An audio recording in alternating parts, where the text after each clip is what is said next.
Hitoshi gave a scowl at the accusation. Please. 1. You're having a conversation in the common room. 2. I have insomnia, everyone knows this and I'm currently on empty. He shook the empty water bottle as if to prove his point. And 3. I just came down. So, I didn't even hear anything. Shoto looked at Hitoshi before sighing in soft defeat.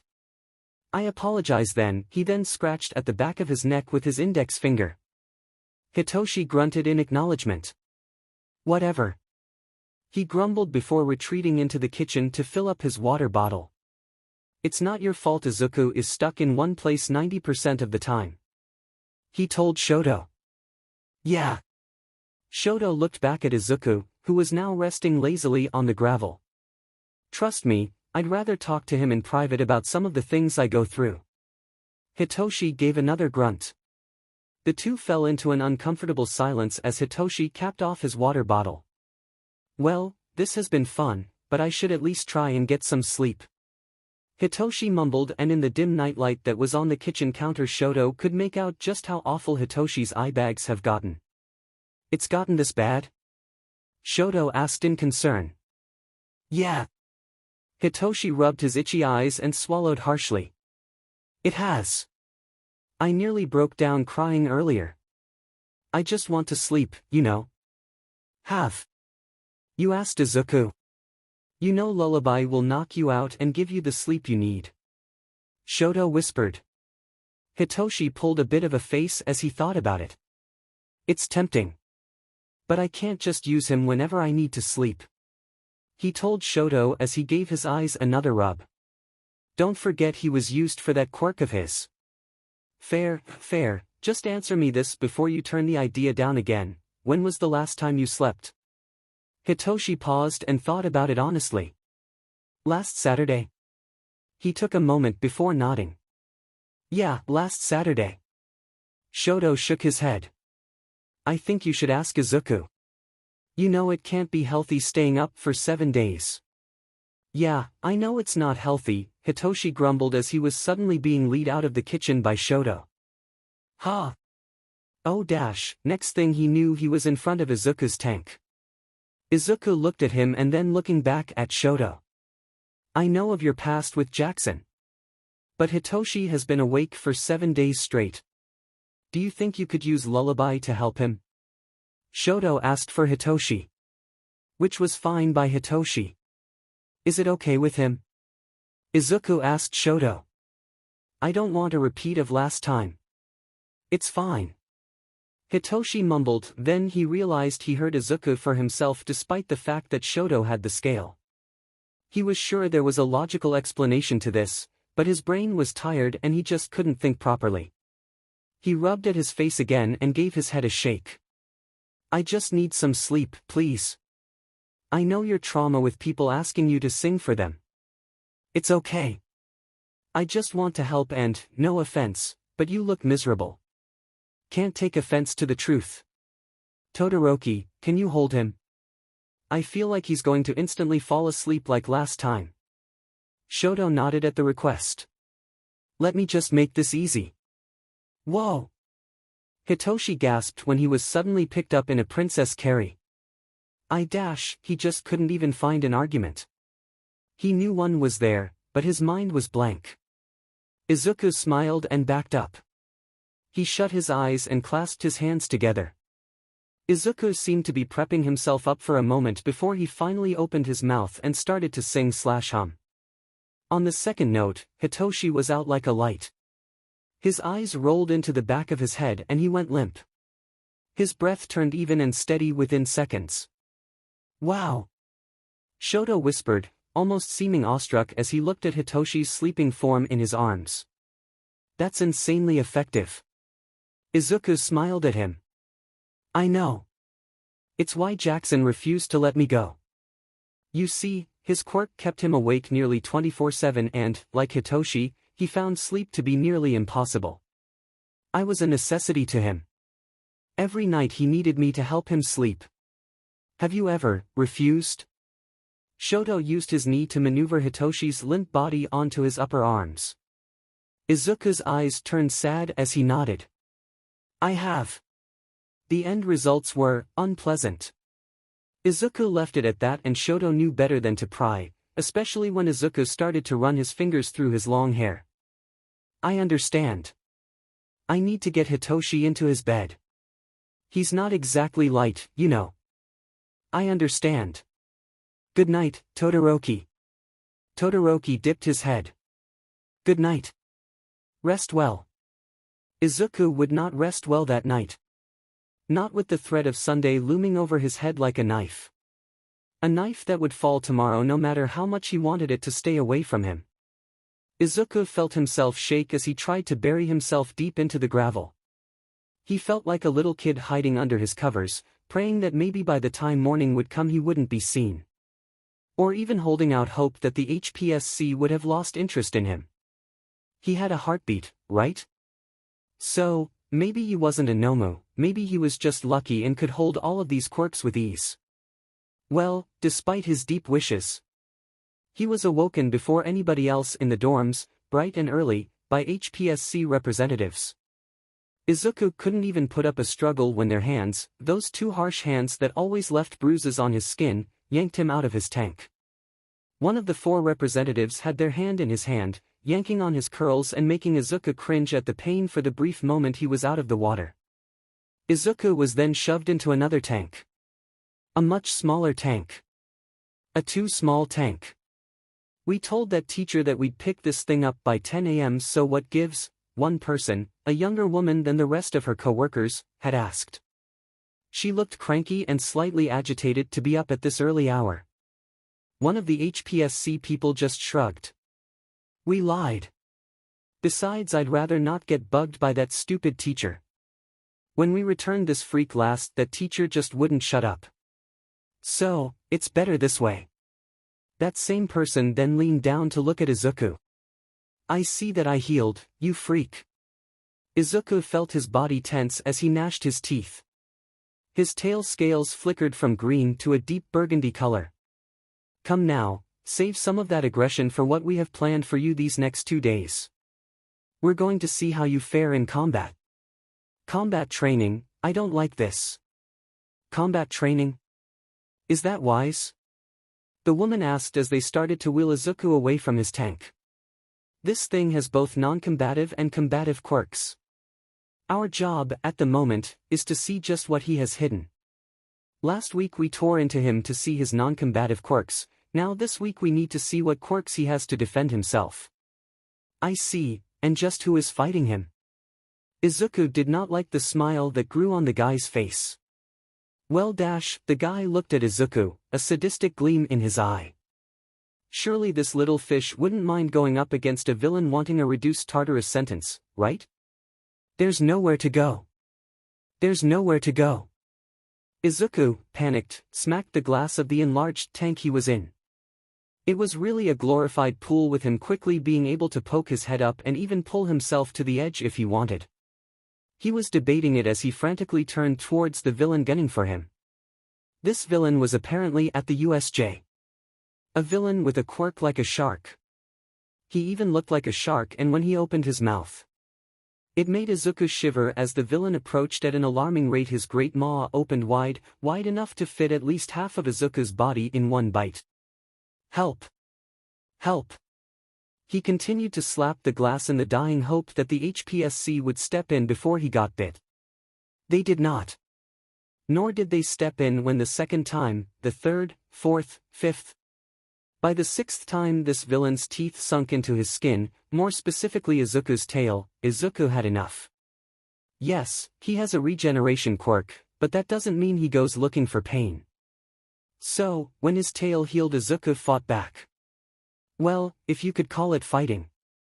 Izuku opened his own mouth wide and he screamed. The villain froze and grasped onto his ears for dear life. His shark-like face twisted in pain at the scream that surrounded him and Izuku alike, only, because this was Izuku's own quirk, the scream wouldn't hurt him, and even if he did, his regeneration did more than enough to help. Izuku felt his vocal cords stretch and eventually ache with how long and how loud he shrieked. He was sure this was the most use he's ever gotten out of his vocal cords in the past years.